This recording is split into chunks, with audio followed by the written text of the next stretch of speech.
20년 전에 사귀던 여자친구는 귀신 보는 사람이었다. 이 에피소드는 일기를 참고할 필요도 없이 아주 정확하고 또렷하게 기억하고 있는 것이다. 왜냐하면 이놈들이 아직도 술을 마시면 술술 내뱉는 화제거리 중 하나이기 때문이다. 잊으려야 잊을 수 없다. 물론 이놈들이 여친의 비밀을 알진 못한다. 그저 지들이 당한 걸 떠드는 것뿐이다. 그래서 혹시 이 이야기를 듣고 어디서 들어본 이야기인데 하시는 분들이 있을까봐 교묘하게 각색 좀 하겠다. 알아보면 큰일 난다. 철저한 보안이 생명이라 어쩔 수 없는 선택이다. 사실 여친에게 비밀로 하고 쓰는 것이다. 만약 여친이 알면 아마도 내 뼈와 살이 분리될 것이다. 그래도 예비 신랑이니 죽이진 않을 것이지만 어쨌든 본론으로 들어가겠다. A 녀석은 방학 기간 동안에 부모님이 계신 지방에 내려가 있었다. 그래서 방학 동안 나는 B, C와 놀러 다니곤 했다. 물론 동네 친구들하고도 재밌게 놀았다. 이건 시체를 보았던 하천 상류에서 있었던 일이다. 중류와 하류 쪽은 깊지 않지만 상류는 무척 깊었다. 가끔 사람 빠져 죽었다는 소리도 심심치 않게 들려왔다. 하지만 용감한 나와 B, C는 그딴 소문은 쿨하게 무시했다. 왜냐하면 우리 셋은 수영을 정말 잘했기 때문이다. 물론 어린 나이에 그런 용감무쌍한 생각을 했던 것 같다. 지금 와서 생각해보면 진짜 미친 짓 많이 했다. 죽지 않은 게 용하다 하고 후회하고 있다. 다 어렸을 때니까 그런 거 아니겠나? 어쨌든 우리는 이 당시에 낚시에 흥미를 가졌었다. 물론 낚시할 줄 전혀 몰랐다. 그냥 각자 집에서 아버지가 가지고 있는 낚시 도구를 몰래 가져와서 흉내낸 것이다. 월적을 기대하며 상류에서 나와 B, C는 적당히 자리를 잡았다. 들어가지 말라는 경고문을 쿨하게 무시한 우리는 강태공 흉내를 냈지만 한 마리도 잡히지 않았다. 뭐 당연한 거겠지만 이때 나오면 걸리는 줄 알았다. 우린 단순 무식했다. 학교 성적과는 별개의 문제였다. 우리는 왜 이렇게 물고기가 안 잡히냐며 서로 투덜거렸지만 끝까지 인내심을 가지고 기다렸다. 시간이 한 4시쯤 되었던 것 같다. 갑자기 마른 하늘에 먹구름이 끼는 게 아닌가? 비 온다는 소리는 못 들었었는데 소나기인가 생각하고 있을 때 비가 뭔가를 본 것 같았다. 방금 사람 머리 본 것 같은데 못 봤어? 비가 말했다. 난 이때 비가 우릴 겁주려고 헛소리하는 줄 알았다. 시와 나는 비가 가리키는 쪽으로 한참을 봤다. 당연히 아무것도 없었다. 이 미친놈이 또 헛것을 봤다고 우리는 비를 졸라 깠다. 평상시 비는 헛것을 좀 자주 봤다. 원래 그런 놈이었다. 이상하네. 분명히 사람 머리 같은 거 본 것 같은데 물귀신인가? 네가 드디어 미쳤구나. 쓰레기 같은 걸 보고 착각한 거겠지. 그런가? 하긴 이 세상에 귀신 같은 게 어딨겠냐. B와 C는 이때까지만 해도 귀신 같은 거 믿지 않았다. 난 옆에서 이놈들 대화를 듣고는 속으로 피식 웃었다. 내 여친이 귀신 보는 여자다. 임마.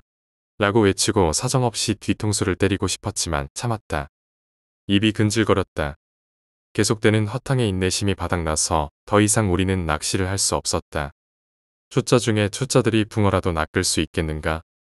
결국 낚싯대를 놔두고 우리는 물속에 뛰어들어 헤엄치며 놀게 되었다. 상류 부근이 깊고 위험하다고 해도 드문드문 얕은 곳이 있었기 때문에 그다지 위험하진 않았다. 수영 실력을 과신했기 때문에 가끔 발이 닿지 않는 곳도 들락날락했다.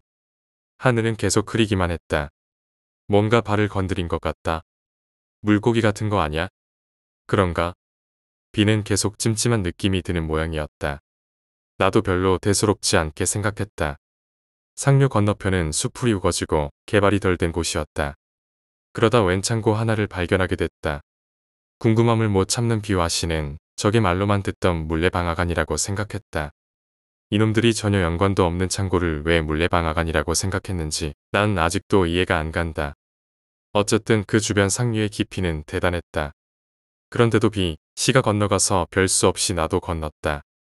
발끝에 아무것도 닿지 않는 건 참 짜릿한 느낌이었다. 혹시 여기 누가 숨어서 야한 짓 하는 거 아냐? 아니면 불륜? 젠장, 카메라를 준비했어야 했는데. 둘이서 참 잘들 논다. 이런 숲풀이 우거지고 상류천으로 둘러싸인 곳의 창고로 어떤 커플이 몰래 들어와 야한 짓을 하겠는가? 이놈들은 그냥 상황극을 즐기는 것 같았다. 원래 이런 놈들이다. 그렇게 한참 창고 밖에서 낄낄대고 떠들고 있었다.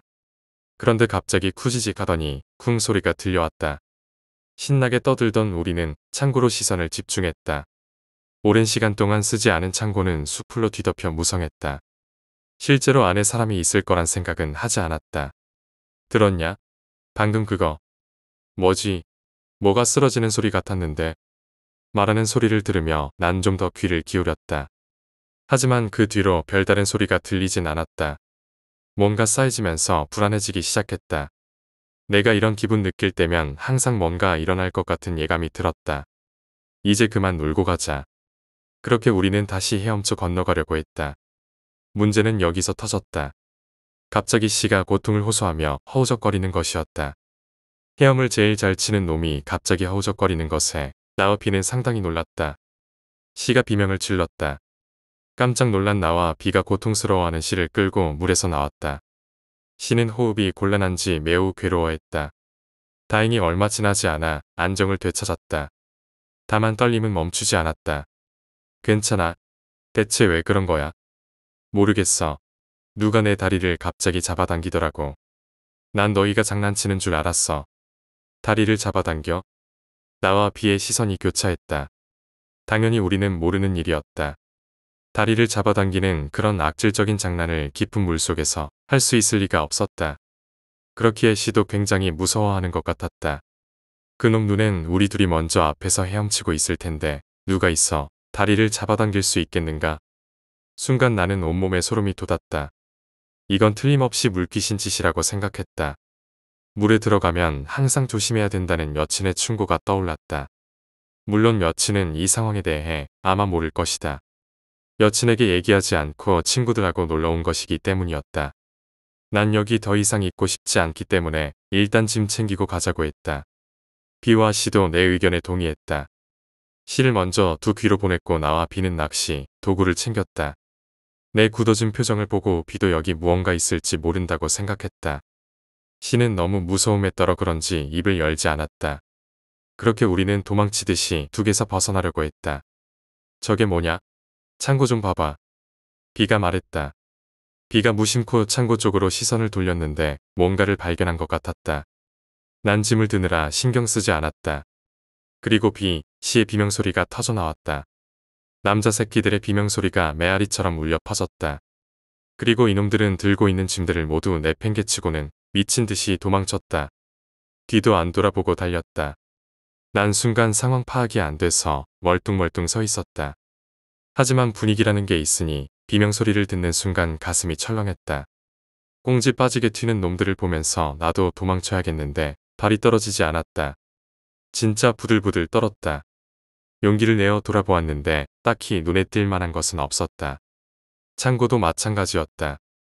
하지만 난 내가 귀신을 쉽게 보지 못한다는 것을 잘 알고 있었다.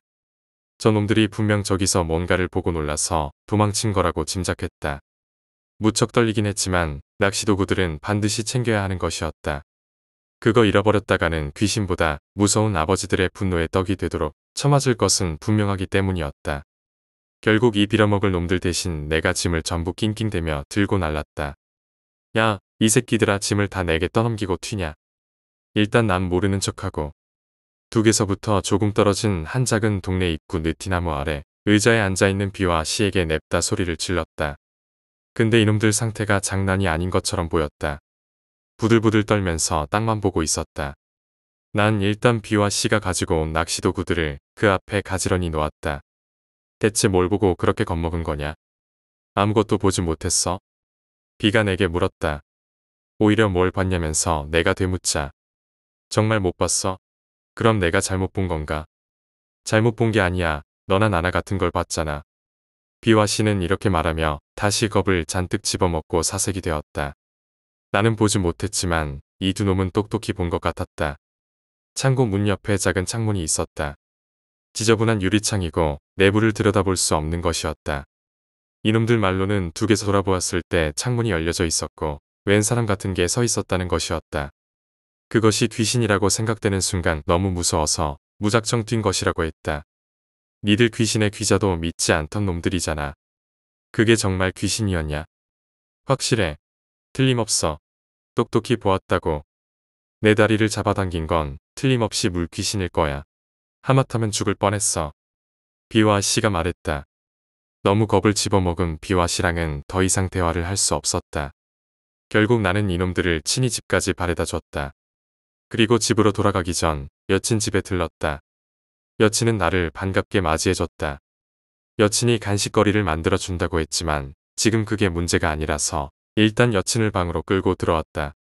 나는 여친에게 B와 C랑 상류 쪽에 놀러간 얘기를 했다. 여친은 미쳤냐며 그 위험한 데를 왜 갔냐고 위험한 짓 좀 하지 말라고 잔뜩 잔소리를 했다. 어쨌든 나는 B와 C의 이상행동도 포함해서 자초지종을 상세하게 말해주었다. 잠자코 듣던 여친은 한숨을 내쉬고 있었다.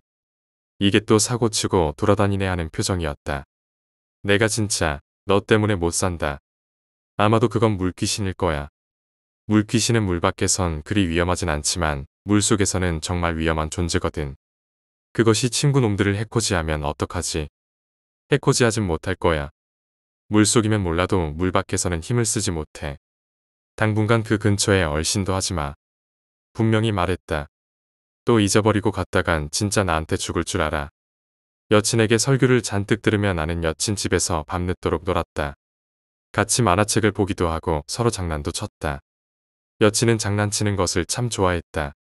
하여간 그렇게 놀고 있는데 갑자기 전화가 왔다. 아버지였다. 내 낚싯대 내가 가져갔지. 당장 갖고 오지 못해. 재빨리 전화를 끊어버리고 여친에게 인사하고 번개같이 집으로 튀어갔다. 아버지가 오시기 전에 갖다 놓는다는 걸 여친 때문에 잊어버린 것이었다. 낚싯대로 졸라 맞았다. 꺼이꺼이 울며 하루가 지나갔다. 근데 새벽 3시에 전화가 왔다. 확인해보니 B였다. 넌 잠도 없냐? 이 새벽에 웬 전화야? 우리 부모님 계시면 내가 책임질래? 큰일 났어. 나 죽는 거냐? 나 죽게 생겼다고. 잠 깨워놓고 한다는 소리가 이거였다. 뜬금없이 새벽에 전화해놓고 누가 죽는다는 건가? 하여간 나 죽네, 큰일 났네 하며 하소연을 늘어놓는 것이었다. 난 하품을 했고 더는 들을 수 없었다. 그래서 그냥 끊었다. 배터리도 뺐다. 잠결이면 귀신이건 지랄이건 간에 모든 게 다 귀찮아지는 법. 다음날 나는 다시 B에게 전화를 걸었다. 근데 B는 전화를 받지 않았다. 그래서 C에게 전화를 걸었다. C도 전화를 받지 않는 것이었다. 이게 대체 뭔 일인가 싶어 녀석들의 부모님에게 전화를 걸었다. 이놈들 부모님 전화번호를 알 정도로 친한 사이였다. 깜짝 놀랄 소식을 들었다. 이놈들이 새벽에 응급실로 실려갔다는 것이었다. 아니, 이게 대체 무슨 일인가 싶어 여친하고 같이 이놈들 병실을 찾았다. 같은 시각, 동시에 입실한 이놈들의 얼굴 표정은 아직도 잊지 못한다. 아주 죽을 상을 하고 있었다.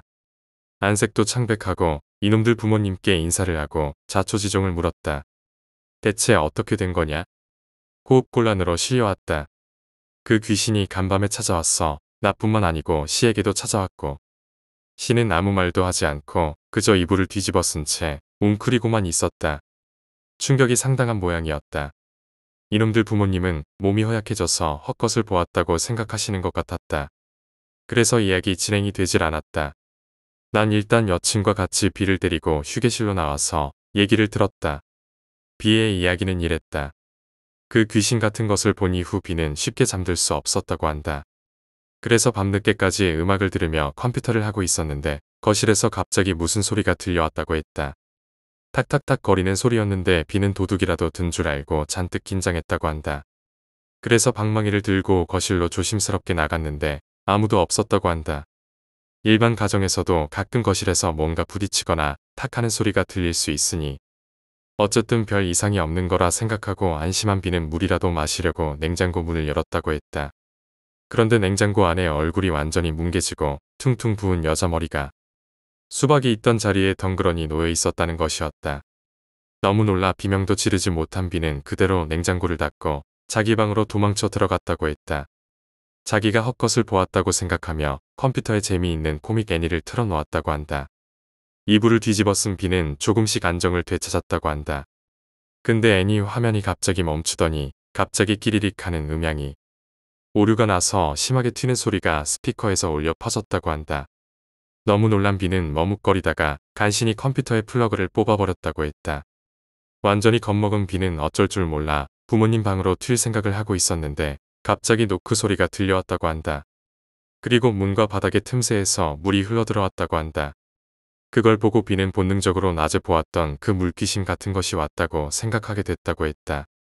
그 흘러들어온 물은 계속 비에게 접근했다. 덜덜 떨던 비는 결국 견디지 못하고 미친 듯이 문을 열어 부모님 방으로 도망쳤다. 당연히 비 부모님은 새벽에 뭔 난리냐며 화를 내셨다. 비는 귀신이 나타났다고 설명했지만 솔직히 그게 씨알이 먹힐 소리인가? 결국 부모님은 쿨하게 다시 방으로 들어가 잠을 청하셨고 홀로 남긴 비는 부모님 방 앞을 서성이다가 용기를 내어 다시 자기 방으로 돌아갔다고 했다. 근데 방바닥에 가득했던 물이 감쪽같이 없어진 것이었다. 너무 무섭고 떨려서 시에게 전화를 걸었는데 시는 전화를 받지 않았다. 그래서 내게 전화를 건 것이었다. 새벽 3시에. 앞에서도 설명했지만 난 더는 듣지도 않고 끊었었다. 비의 희망을 결과적으로 내가 짓밟게 된 것이었다. 내가 전화를 끊자 비는 자기 침대 위에 있는 창문을 무심결에 봤다고 한다. 창문에는 퉁퉁하게 붓고 끔찍하게 일그러진 여자가 비를 보고 있었다. 결국 비는 비명을 질렀고 극심한 호흡곤란에 빠지게 됐다고 한다. 놀란 부모님은 비를 데리고 응급실로 향했다. 깨어나 보니 병원 천장이었다 하는 시추가 벌어진 것이었다. 그리고 비는 울며 자긴 이제 어떻게 해야 하냐며 하소연을 늘어놓았다. 몹시 안타까웠다. 난 슬쩍 묵묵히 듣고 있던 여친에게 물어보았다. 이거 물귀신 맞아? 물귀신 맞아. 근데 이해가 가지 않네. 물귀신은 물 밖으로 나와 사람을 해코지 못한다고 들었는데 이런 경우는 처음이라 나도 잘 모르겠어. 쫓아낼 수 있겠어? 일단 시의 얘기를 들어보자. 다른 특징이 있나 알아봐야겠어. 비를 병실로 데려가고 나와 여친은 시를 달래서 휴게실로 데리고 왔다. 휴게실에 사람이 없으니 그런 얘기를 들어도 꺼릴 건 없었다. 시는 갑자기 자기 다리를 보여주었다. 털이 숭숭 난 다리를 왜 보여주는지 몰랐다. 보여? 뭐가? 너도 보이지 않는구나. 근데 왜 나만 보이는 거지? 여기 이렇게 손자국이 있잖아. 난 순간 여친을 보았다. 시의 다리를 유심히 보던 여친이 내 시선을 느끼고 고개를 살짝 끄덕였다. 그래서 나는 그 손자국이 어제 무언가가 잡아당겼다고 했을 때 난 것이라고 생각했다. 하지만 그건 그때 생긴 것이 아닌 것을 시의 이야기를 통해 알게 되었다. 어제 마리아 샤워를 하고 있었어. 시는 샤워를 하면서 마무리로 머리를 감다가 욕조 쪽에서 웬 첨벙거리는 소리를 들었다고 했다. 눈을 감고 있었으니 뭐가 보이겠는가. 그래서 빨리 마무리를 짓고 욕조를 보았다고 했다. 당연히 욕조에는 아무것도 없고 가득 받아놓은 물이 전부였다. 잘못 들었나 싶어 드라이어로 머리를 말리는데 또다시 첨벙 소리를 들었다고 한다. 놀라서 다시 보니 그 욕조에 받아놓은 물 속에 여기저기 끔찍하게 찢어진 상처가 가득한 남자 머리가 눈을 부릅뜨고 시를 노려보았다고 했다. 놀란 시는 그대로 비명을 지르고 욕실에서 도망쳤고 집안은 한동안 시끄러워지게 됐다. 시의 부모님은 독실한 기독교인으로 그런 것을 전혀 믿지 않으셨다. 일단 혹시나 싶어 시의 아버님이 욕실을 꼼꼼히 살피셨지만 아무것도 발견되지 않아서 결국 싱겁게 일이 마무리되었다고 한다. 안심하지 못한 시는 자기 방에서 성경이며 십자가며 교회에 관련된 모든 도구를 꺼내놓고 이불을 뒤집어 썼다. 하지만 생리적인 욕구는 끝내 시를 욕실로 내몰게 됐다. 갑자기 오줌이 미친 듯이 마려웠다고 한다. 조심스럽게 욕실에서 오줌을 싸고 있는데 조그마한 소리나 벌레 소리가 들릴 때면 심장이 입에서 튀어나올 것 같이 시는 무서웠다고 한다. 하지만 다행히 별다른 일은 없었다고 했다. 그러다가 욕실 벽 타일을 봤다고 한다. 타일이 코팅되어 있어 희미하게 주변 물체를 반사할 수 있는데 시는 자기 뒤에 검은 무언가가 서 있다는 것을 깨달았다고 했다. 시는 비명을 지르며 미친 듯이 자기 방으로 도망쳤다. 시의 부모님은 심상치 않게 생각해서 시가 걱정되어 시와 같이 잤다고 한다. 그런데 시는 잠자다가 누군가 자꾸 자기 다리를 잡아당기는 느낌이 들어 깼다고 한다. 부모님은 모두 주무시고 계셨고 형제가 없는 시의 다리를 대체 누가 당길 수 있겠는가? 소름이 끼친 시는 살며시 자기 이불을 들췄다고 했다. 이불 속에는 그 찢어진 상처가 가득한 남자가 시를 보며 웃고 있었고 계속 다리를 잡아당겼다고 한다. 시는 너무 놀라 비명을 질렀고 결국 극심한 호흡곤란으로 응급실에 실려가게 되었다고 했다. 그 시간이 비가 실려온 시간과 일치했다고 한다. 병원에서는 무언가를 보고 너무 놀라 일어난 일시적인 현상이라고 쇼크성 호흡곤란이라고 했다. 비와 씨는 겁에 질려 집에 가고 싶지 않다고 했다. 여친은 무언가를 생각하더니 자기 핸드백에서 벽조목에 잔 나뭇가지를 꺼냈다. 이 벽조목 나뭇가지를 잘게 부숴서 유자차에 뿌린 후 쟤네들 먹여. 지저분해질 텐데 먹으려고 할까? 이렇게 내가 말하자. 심리 상태가 많이 위축되어 있어서 자기들이 뭘 먹는지도 모를걸. 나는 여친의 설명대로 나뭇가지를 잘게 부숴 유자차 안에 뿌리고 그것을 비와 씨에게 먹였다. 과연 여친의 말대로 잘 받아 마셨다. 내가 보기엔 여친은 심리학으로 나가야 할 것 같다. 더 이상 귀신들이 둘에게 접근하지 못할 거야. 가자. 벌써 가게. 너희들이 갔던 곳으로 가봐야지. 거길 가자고. 진짜? 물귀신이 서식하는 곳을 가자고 하니 진짜 시겁했다. 하지만 여친은 쿨하게 그런 나를 무시하고 엘리베이터의 버튼을 눌렀다. 일단 난 친구들에게 인사를 하고 여친을 따라 병원에서 나왔다. 안내해. 꼭 가야겠어? 이참에 너도 물귀신과 놀아볼래? 라는 소리에 나는 여친을 그 장소까지 안내했다. 물귀신이 진짜 존재하는 것을 안 이상 더 이상 저곳은 놀만한 곳이 아니었다. 오전이긴 해도 졸라 무섭고 음산하게 느껴졌다. 굉장하네. 너희 정말 이런 곳에서 놀았어? 숫자가 상당히 많아. 대부분이 성인들인데 간혹 아이들도 보이네. 그리고 저 창고. 남자 물귀신과 여자 물귀신이 있어. 아마도 저 둘이 내 친구들을 괴롭힌 거겠지. 어떻게 해야 퇴치할 수 있어? 일단 건너야 되는데. 난 수영 못하잖아. 대신 네가 건너. 나는 순간 몸이 굳어버렸다. 물귀신이 많다는 저곳을 나보고 들어가라고. 내 눈은 분명 그렇게 묻고 있었지만 여친은 전방을 주시하기만 할 뿐 내게 시선조차 주지 않았다. 넌 어르신들이 계시니까 저것들이 해코지할 수 없어. 정 불안하면 말이야. 입 벌려봐. 입을 벌리니까 벽조목 나뭇가지를 쳐 넣어 주셨다. 그걸 물고 들어가면 된다고 했다. 결국 여친을 이기는 남친 없다고 눈물을 흘리며 빤스 바람으로 물속에 들어갔다. 그래도 벽조목이 내 입속에 있으니 한결 나았다. 헤엄쳐서 건넌 나는 창고로 올라갔다. 난 여친을 돌아보며 다음 지시를 기다렸다. 근데 여친은 눈을 지그시 감고 뭐라고 중얼거리고 있었다. 주문 같은 거 외우는 모양인 것 같았다. 한 5분 정도 흘렀다. 내가 셋하면 문을 여는 거야. 알았지? 좋은 거 하나 알려줄까? 내 뒤에 창문 열려있지? 거기서 그 물귀신들이 널 뚫어지게 바라보고 있어. 이런 시발 창문은 또 언제 열린 거야? 여친 때문에 나 진짜 심장이 터지는 줄 알았다. 이런 상황에서 그런 걸 왜 알려주냐고. 생각해봐라. 바로 뒤에 물귀신들이 뒤통수를 찌려보고 있다는데 안 무섭겠나? 또 눈물 나려는 거 간신히 참았다. 난 셋하는 순간 문을 열었다. 지저분한 먼지가 확 하고 뿜어져 나왔다. 열어주자마자 나는 미친 듯이 물속으로 뛰어들어 헤엄쳤고 순식간에 상류천을 건넜다. 내가 생각해도 빛과 같은 스피드였던 것 같다. 역시 사람이 핀치에 몰리면 괴력을 발휘하는 거지. 이제 해결됐어? 아니, 잠시 막아놓은 것 뿐이야. 막아놔? 물귀신은 다른 귀신과 다르게 쉽게 하늘로 올라갈 수 없어. 물은 음기의 원천이고 가장 강력한 원한을 불러오거든. 쉽게 이런 말 있잖아. 물귀신은 산 사람을 죽여야만 하늘로 올라갈 수 있다고. 그럼 이대로 놔두는 거야? 어쩔 수 없어. 내가 전문 무당도 아닌데 그렇게 쉽게 해결할 수 있겠니? 일단 여기에서 벗어나지 못하게 했을 뿐이니까 2번 다시 여기서 얼쩡거리지 마. 위험한 건 여전한 것 같았다. 실제로 많이들 빠져 죽었다고 하던데.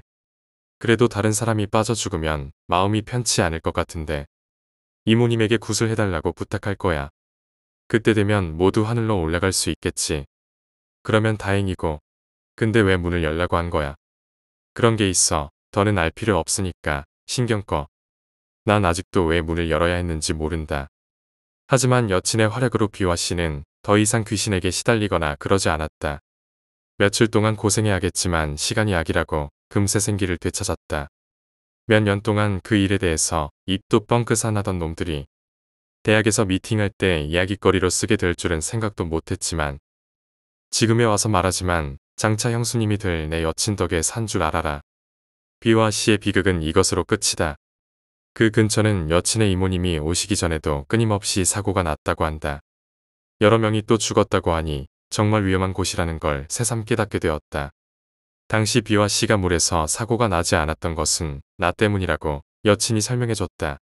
나를 보호해주시는 어르신들 때문에 물귀신들이 쉽게 접근하지 못했다고 한다. 다리 한번 잡아당긴 게 전부였으니 다행이지 않나 싶다. 10월에 접어들어 우리 학교는 3년마다 주기적으로 찾아오는 축제 때문에 매우 분주하고 부산했다. 특히 3학년들 같은 경우 마지막 고교 축제이기 때문에 아주 적극적으로 참여했다. 내 여친도 마찬가지였기에 이 기간 동안 나는 여친 얼굴을 자주 볼 수 없었다. 여친네 반은 카페를 연다고 했다. 여친은 카페 메뉴 만드는 것과 서빙을 동시에 한다고. 서빙을 보는 와중에 찝쩍거리는 인간들이 있을까봐 걱정스러웠지만 난 여친의 포스를 믿었다. 내 여친은 누구에게나 상냥하지만 작업 멘트거는 놈에게는 쌀쌀하게 대하는 특징이 있다. 나도 맨 처음 쫓아다녔을 때 그 쌀쌀 포스에 당했었기 때문에 알고 있는 거다. 근데 난 그 방어벽을 뚫었다. 신입생인 우리 학년은 그다지 축제에 대해서 적극적이지 못했다. 하지만 열혈 담임쌤은 우리들에게 재미있게 놀자고 독려했고 여러가지 아이템을 정하기 위해 회의를 열었다. 그러나 기껏 해봐야 작품 전신이 분식점이니 연극하자느니 하는 흔한 것만 나왔다. 이때 잠자코 있던 내 옆에 옆자리에 있던 안경녀는 점집을 하자고 제안했다. 이 안경녀가 바로 이번 에피소드의 주인공인 타로녀다. 타로녀는 제법 사교성이 좋은 여자였다. 게다가 점집이라는 아이템은 이때 당시 신선한 것이었기 때문에 모두 괜찮다는 결론을 얻어냈고 결국 만장일치로 통과되었다. 타로녀는 자신 이외에 점을 볼 사람 4명이 필요하다고 했다. 하지만 나서는 이들은 타로녀의 친구 셋밖에 없었고 자리 하나가 비었다. 일단 축제까지는 2주 정도 남았으니 진행하면서 뽑기로 했다. 그건 그렇고 나나 다른 친구들은 이때까지 타로녀가 점을 취미로 본다는 것을 몰랐었다. 타로녀와 어울려 다니는 그룹 정도야 알고 있었던 것 같았다. 하지만 점 보기 취미는 그다지 오래되지 않았다고 했다. 반 친구들은 타로녀가 점을 매우 잘 본다는 것에 신기해했다. 진짜 잘 보긴 했다. 서양식 그림처럼 아주 멋진 캐릭터가 그려진 타로 카드는 누가 봐도 신비하게 느껴졌다. 게다가 타로녀의 말빨이 대단해서 일단 점을 보면 타로녀의 해설에 이미 반쯤 넘어가게 됐다. 적중률이 상당히 높은 것 같았다. 그래서 타로 점이 우리 반의 새로운 유행이 됐다. 난 별로 점 같은 거 믿지 않았지만 일단 친구 놈들이 돌아가면서 점을 보는 것에 나만 소외된 것 같은 느낌이 들어 일단 나도 점을 보게 되었다. 내가 보는 것은 연애였다. 카드를 여러 장 펼쳐놓고 하나하나 들춰보는데 그저 그런 내용이었다. 뭐 지금 만나는 여자가 매우 좋은 여자라느니 앞으로 잘 될 거라느니 하는 내용이었다. 근데 카드들 중에 내가 지금까지도 기억하는 것이 있었다. 그것은 이질이라는 카드였다. 내가 사귀고 있는 여자의 유형에서 나온 카드였다. 이질, 다르다는 뜻이 아닌가? 순간 난 온몸에 소름이 돋는 것을 느꼈다. 내 여친이 평범한 여성과 다르다는 것은 사실이었기 때문이다. 귀신 보는 여자가 어디 그리 흔하겠는가? 결정적으로 내가 타로카드에 관심을 갖게 된 계기가 되었다. 그 신비한 점이 내 호기심을 무지하게 자극한 것이다. 그래서 타로녀에게 나도 점 보게 해달라고 졸랐다. 자리 하나가 비었으니 흔쾌히 수락해줬다. 그래서 나는 점집 중유 멤버 중 하나가 되었다. 나 호기심이 한번 발동되면 밤에 잠도 못 자는 남자이다. 이번에도 그렇지만 모든 일의 근원은 이 망할 호기심 때문이다. 내가 이것 때문에 미치지. 평소 A, B, C 들고 놀면서 나는 틈틈이 타로녀가 가지고 온 카드를 가지고 점 보는 연습을 했다. 이미 우리 반에 점 보는 게 유행인지라 여기저기서 해설집을 읽으며 열심히 점을 보는 얘들도 많았다. 그래서 나는 주로 A, B, C를 대상으로 점을 보았다. 근데 넌 왜 이런 카드로 점을 보냐? 다른 카드 없어? 누가 보면 너 오덕인 줄 알겠다. 이게 뭐냐? 사실 나도 이게 불만이었다. 타로녀는 총 5가지의 타로 카드를 가지고 있었는데 우선 순위대로 멋진 카드를 다른 멤버들에게 빌려준 것이다. 맨 마지막에 합류한 나는 당연히 가장 떨어지는 카드를 받았는데 그게 바로 크로우 카드였다. 크로우 카드 모르는 사람도 있겠지만 아마 알 사람은 알 물건이다. 게다가 이거 나중에 타로녀가 나에게 선물로 줬다. 집에 아직도 보관 중이다. 하여간 이 카드도 나름 정확도가 높았지만 내가 생각하기에는 반은 맞추고 반은 틀린 것 같았다. 타로녀는 그것을 80 정도까지 끌어올리려면 일단 상대 눈치 보는 것과 교묘한 말빨이 중요하다고 했다. 결국 말빨인 것이다. 점이란 게 생각보다 쉬운 게 아니었다. 게다가 말빨로 해결하라니. 나는 여친이랑 말싸움하면서 한 번이라도 이긴 적이 없었다. 아무래도 점 보는데 난 재능이 없는 것 같았다. 귀신에게 벌벌 떤 놈들이 날 아주 놀려먹고 있다. 점은 정말 아무나 보는 게 아니라고 절실히 깨달았다. 하지만 나는 끈기 있는 놈이었다. 일단 한번 시작하면 끝장을 보는 성격이라 포기할 수 없었다. 그렇게 일주일 동안 점 보는 연습만 했다. 그러나 요령도 어느 정도 알게 되어서 나름 괜찮게 설명할 수 있게 되었다. A, B, C는 나보고 진짜 독한 별종이라고 했다. 점집 컨셉이 일단 어둡고 뭔가 엄숙한 분위기이기 때문에 점치는 사람 말에 집중할 수밖에 없어. 진지한 표정만 짓고 있으면 돼. 풀이를 못해도 해설집을 읽어주는 것만으로도 듣는 사람은 그럴듯하게 받아들이니까. 너 아주 점집 차리는 게 어때? 점 봐주는 카페를 차리는 게 꿈이야. 하여간 넌 진짜 말빨 죽인다. 이참에 웅변대회에 나가라고 권해주고 싶었다. 타로녀는 정말 말을 잘한다. 그래서 이 처자의 강의를 들으며 나도 제법 그럴듯하게 말하는 법을 터득하게 되었다. 일단 점 보는데 중요한 것은 분위기였다. 이건 실제 점집에서도 중요하게 생각하는 것이다. 어쨌든 오늘은 웬일로 여친이 일찍 끝났다. 그래서 오랜만에 오붓하게 같이 걸으며 집으로 향했다. 난 여친에게 그간에 있었던 일을 화제로 삼으며 끝도 없이 수다를 떨었다. 여친은 내가 점을 보게 되었다는 것에 신기해했다. 나는 재밌을 것 같아서 신청했고 우리 반에 점 잘 보는 애가 있어서 걔한테 배운 거라고 얘기해줬다. 내가 쓰는 카드를 보여주자 여친은 크로우 카드를 알아봤다. 너 이런 걸로 점을 보는 거야. 볼 수 있거든. 내가 집에 가서 한번 봐줄 테니까 보고 놀라지 마. 얼마나 정확한지 기대해 볼게. 결국 여친 집에서 나는 그동안 갈고 닦은 솜씨를 발휘하게 되었다. 여친이 고르고 내가 위치에 맞게 펼쳤다. 어떤 점을 볼 거냐고 묻자. 여친은 사랑점을 보고 싶다고 했다. 본인이 사랑하는 사람이 과연 누굴까 궁금하다고 했다. 지금 시비 거는 거야? 넌 점쟁이지, 내 남친이 아니야. 내가 투덜거리는 동안 여친은 카드를 뒤집었다. 뒤집힌 세 장의 카드를 종합해 봤을 때 일단 해설집을 뒤적거리며 결과를 유추해냈다. 그러니까 당신이 좋아하는 사람은 연하의 어린 남성으로 고집이 세고 활달한 성격이다. 제대로 고삐를 잡지 않으면 어디로 튈지 모르기 때문에 항상 당신은 유념하여 바른 길로 이끌어야 한다.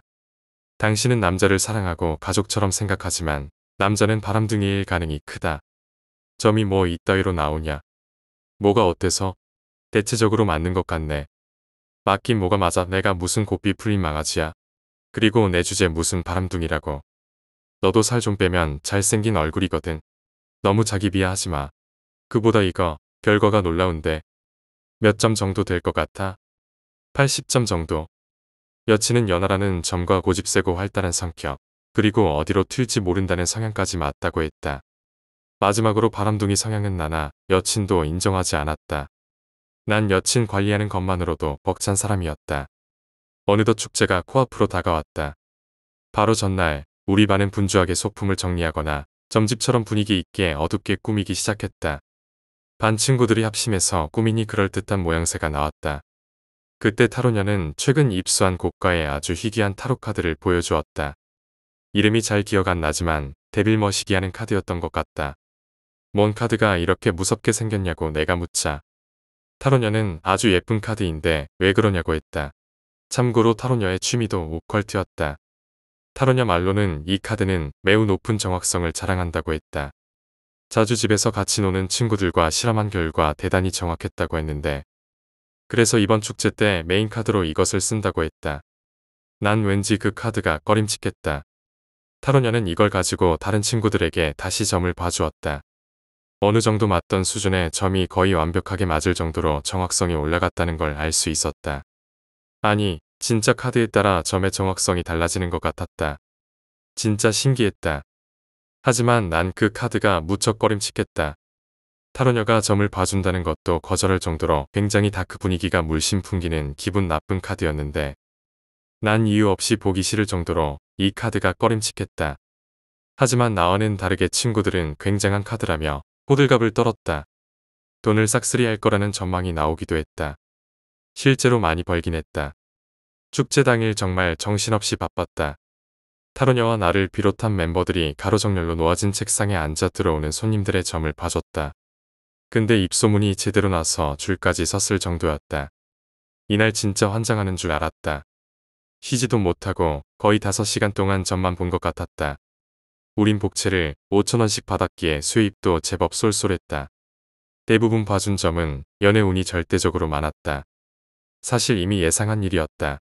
여간 연애 운 보는 여자애들이 참 많았다. 너무 힘들어서 나는 일단 타로녀에게 양해를 구하고 점심 먹으러 갔다. A, B, C는 날 기다리다 지쳐 자기들끼리 먼저 먹었기에 혼자 먹어야만 했다. 그러다가 문득 여친 생각이 나 여친 반으로 가봤다. 과연 3학년들답게 카페를 그럴듯이 꾸며놓았다. 서빙 보는 예쁘장한 선배들이 많았는데 대부분이 화장을 했다. 다 여대생처럼 보였다. 남자 선배들은 아주 일꾼들이 된 것 같았다. 손님들도 많고 하니 장사가 잘 되는 것 같았다. 아무래도 세련되고 심플한 검정 웨이스트리 복장 때문에 남정네들이 침을 질질 흘리는 것 같아 보였다. 그래서 그런지 이 망할 줄은 줄어들 기미가 보이지 않았다. 한 10분은 기다린 후에야 들어갈 수 있었다. 근데 과자로 만든 파르페를 3,000원이나 받냐고 투덜투덜거리며 파르페를 먹는데 어째 여친이 전혀 보이지 않았다. 분명 서빙한다고 했는데 대체 어디에 있는지. 서빙 보는 선배들 대부분이 꽤 예쁘장했지만 그런 것 따윈 내 눈에 들어오지도 않았다. 난 내 여친이 여기 선배들보다 훨씬 예쁘다는 것을 알고 있는 남자다. 그래서 내 여친 어딨냐고 여친네 반 선배에게 물었다. 내가 걔 남친이라고.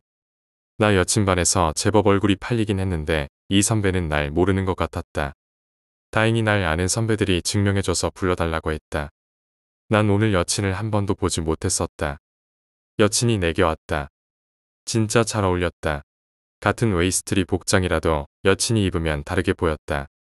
여친에게 이쁘다고 칭찬을 해줬지만 여친은 지금 바쁘니까 이따가 쉬는 시간대 우리 반에 놀러 온다고 하며 잘 먹고 가라고 말한 뒤 횡하니 가버렸다. 여친에게 버림받은 나는 다시 우리 반으로 돌아왔다. 근데 매우 어수선한 것이었다. 무슨 일이냐고 물어보니 나 없을 때 아주 재밌는 일이 터졌다는 것이었다.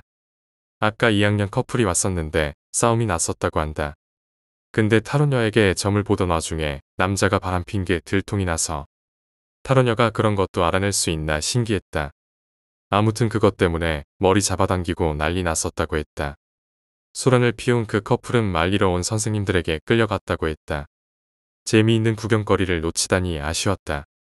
타로녀가 빨리 와서 점 보라며 교대하자고 했다. 나는 몹시 지친 타로녀를 대신해서 점을 봐주기 시작했다. 근데 내가 보는 점에 정확성이 떨어지다 보니 말들이 좀 많았다.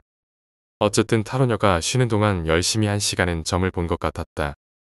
그때 여친이 놀러왔다. 여친은 날 보더니 반가워하며 손을 흔들었다. 타로녀가 복귀해서 대부분 손님들이 다 그쪽으로 갔기 때문에 내겐 손님이 서너밖에 없었다. 여친은 내 앞에 앉았다. 웨이스트리 차림으로 왔기 때문에 우리 반 남정네들의 시선을 집중적으로 받았다. 여친은 타로녀를 보며 쟤는 인기 많은데 넌 인기가 별로구나. 쟤가 비정상이라고. 일반인이 이 정도 보면 잘 보는 거 아니야. 됐어. 점이나 봐줘. 어떤 거 연애? 행운. 여친에게 카드를 섞게 만들었다.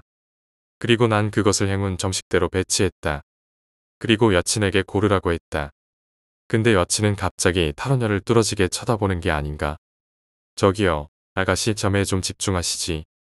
저 애가 타로녀 맞지? 응, 그런데. 잠깐 나와봐. 다짜고짜 여친이 날 끌고 나왔다.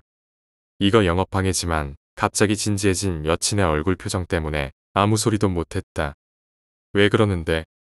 나도 모르게 소름이 돋았어. 왜 소름이 돋아? 타로녀라고 했지? 어깨에 동료귀가 앉아있더라. 동료귀.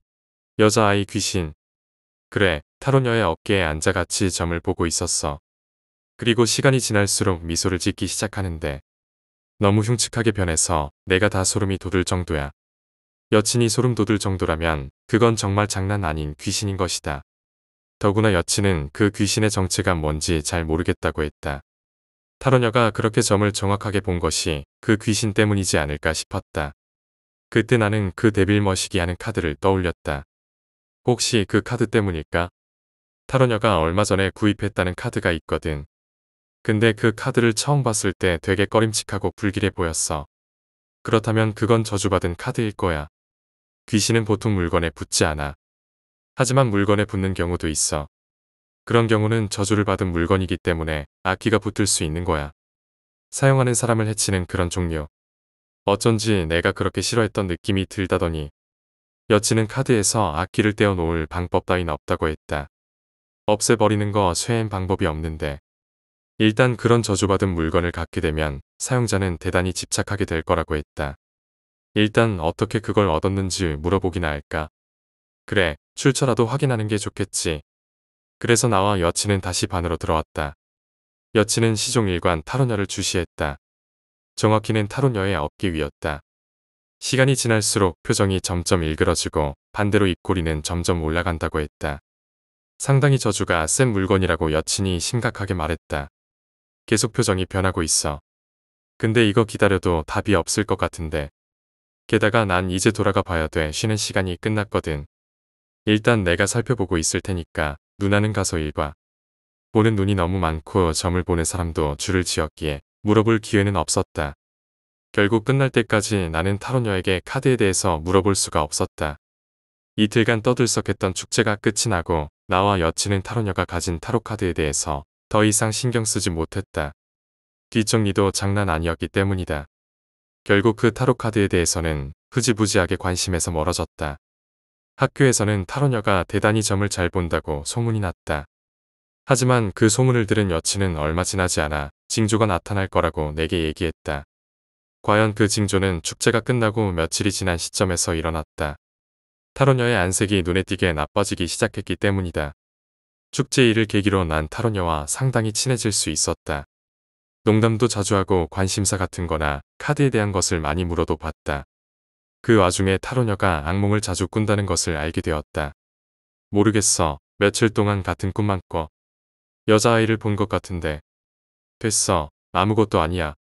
그래. 혹시 내가 썼던 그 카드 때문에 그런 거 아냐? 내가 의도적으로 그렇게 넌지시 물어봤지만 타로녀는 말도 안 된다고 무시했다. 결국 이틀 정도 지나자 타로녀는 학교에 나오지 않았다.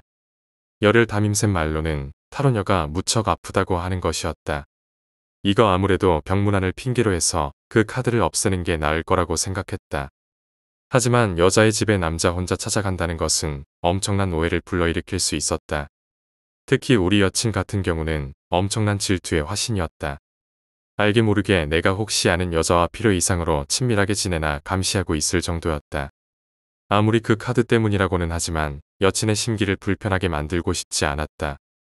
그래서 난 A, B, C와 같이 점을 보았던 여자 멤버 1, 2, 3을 데리고 방문을 갔다. 집단으로 가면 정신도 없을 테고 내가 슬쩍 하는 것도 모를 것이라고 생각했기 때문이다. 타로녀 부모님은 반 친구들의 방문에 무척 환영해 주셨다. 딸아이의 학교 생활이 좋다는 증거이기 때문이다. 간식도 많이 주셨는데 난 직접 튀겨주셨던 후라이드 치킨 맛을 아직도 잊지 못한다. 목적을 잊어버릴 정도로 너무 맛있었다. 하여간 타로녀도 우리들의 방문을 무척 좋아했다. 허기애애하게 대화를 하다가 나는 넌지시 다시 악몽에 대한 것을 물어봤다. 타로녀의 표정이 심각해졌다. 타로녀가 악몽에 대한 얘기를 해줬다. 쓰러질 정도로 아팠을 때부터 악몽이 뚜렷해졌다는 것이었다. 병원에서는 원인을 알 수 없었고 그저 안정을 취하기 위해 집으로 왔건만 그 악몽의 세기가 더욱 심했다고 한다. 타로녀가 들려준 악몽은 이랬다. 타로녀는 그게 꿈인지 현실인지 구분하지 못할 정도로 충격적이었다고 한다. 꿈의 공통점은 타로녀는 침대에 누워 있었고 웬 여자아이가 자신의 배 위에 앉아 배시시 웃고 있었다고 한다. 처음엔 매우 해맑아서 너무 예뻤다고 하는데 꿈을 꾸면 꿀수록 아이의 표정이 점점 일그러져 갔고 최근에는 눈알이 빠져 시커멓게 변한 얼굴과 귀까지 찢어진 입으로 계속 타로녀의 이름을 불렀다고 했다.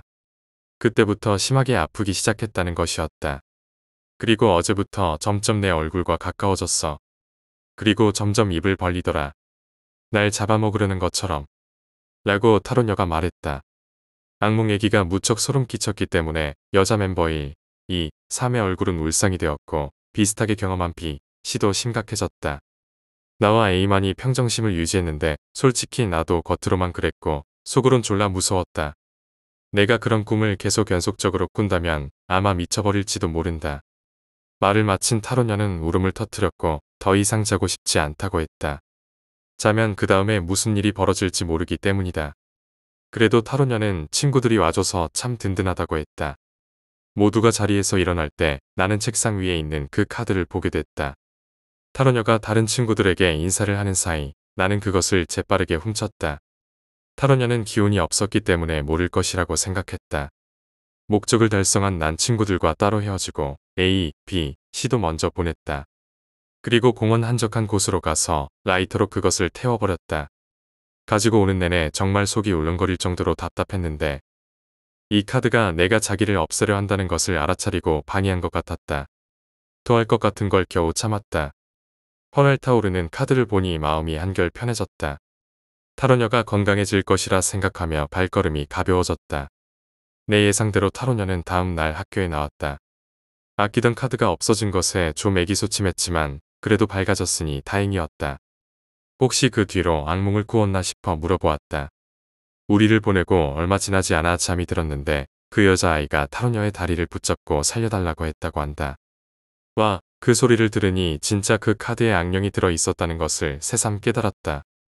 꿈에서 깼을 때 몸이 무척 가벼워졌고 깨끗이 나았다고 했다. 하지만 카드가 사라진 것 때문에 한동안 난리를 피웠었다. 혹시 우리들 중에 누가 가져갔나 조사하기도 했다.